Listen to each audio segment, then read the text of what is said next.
Answer the summons. Petition. Don't default. Brought to you by Kenneth Joubert at yourlegallegout.com. Your advantage if you're being sued by debt collectors.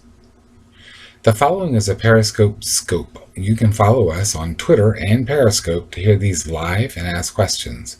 We will, in general, try to keep the length of these scopes to 5 minutes or so. Find us on Twitter or Periscope at yourlegallegout or search pound YLLU. Today we're going to be talking about answering the summons or the petition, okay? And I'm going to use those kind of indistinguish. I'm not going to distinguish between the summons, which is a sheet of paper that gives the court theoretical jurisdiction over you, and the petition, which is the lawsuit which got served against you. For our purposes, we're just going to be talking about answering the lawsuit, okay? I am Ken Joubert from yourlegallegout.com. We are a business that gives you everything you need to defend yourself against debt collectors. So if you're being sued or if you're being harassed for debt, you'll want to come to our website, yourlegallegout.com, and check us out. We have lots of information. Okay, so we want to help you defend yourself and defend your rights without having to hire a lawyer. So as everybody knows, a lot of lawyers are tremendously expensive. Okay. Now, today we're talking about getting served with the lawsuit and what to do about it. The summons, as we said, is the thing that tells you you've been sued. The lawsuit is, or the petition, or sometimes called the complaint, is what tells you what you're being sued about. Okay. And when you answer, you are answering the lawsuit or the petition itself and not the summons. The summons tells you that if you don't go to court, you will be defaulted and they'll get a judgment. And they, believe me, they really do mean that. The petition is the paragraph. It's the document with numbered paragraphs, which basically says why they think you owe them money. And when you get served, and it can happen in various ways.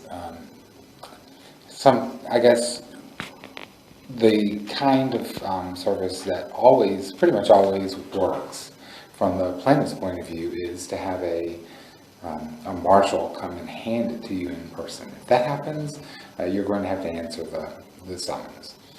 If you get it by mail or it's stuck in your stuck in between your door and your in the door jamb or something like that, that's probably not good enough service, but you have to check your rules of civil procedure for your state just to make sure, okay?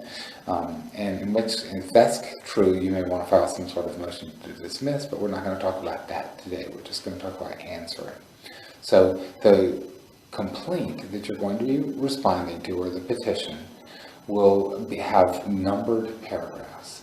And the rule you need to remember there is that if you don't deny the paragraph, it's generally going to be considered admitted.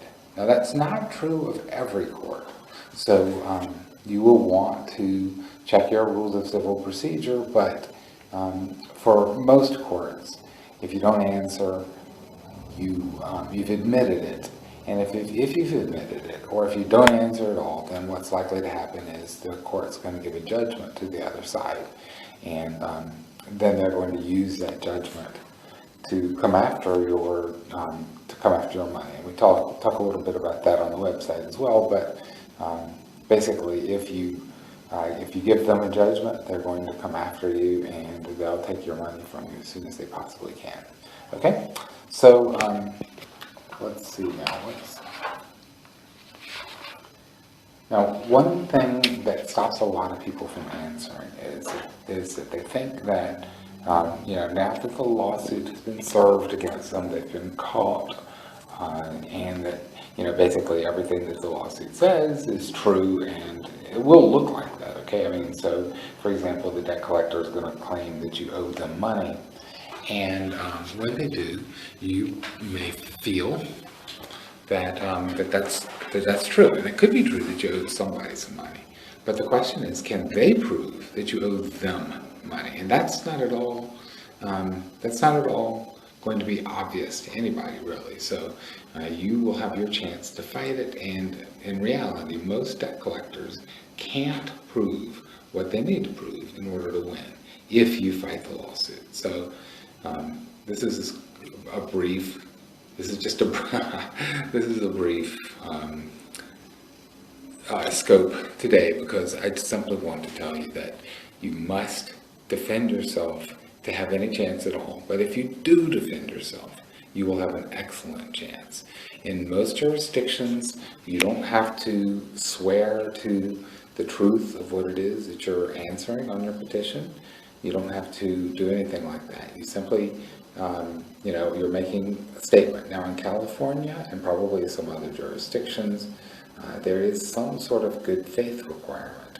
And, but when you ask yourself what you really know about the lawsuit that's being served against you, I think you'll find that you don't really know. Most people don't know how much they supposedly owe anybody, and you surely don't know that you owe a debt collector any money, because how would you know? You've probably never even heard of the company before. So there's no real penalty for denying a loss, that you owe money when when ultimately they can prove it if they can, and most of the time they can. So there's very little reason not to defend yourself against a lawsuit.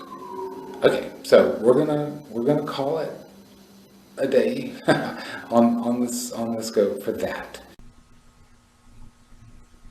Please like this video, comment, and share it with others, as these things help other people find our materials.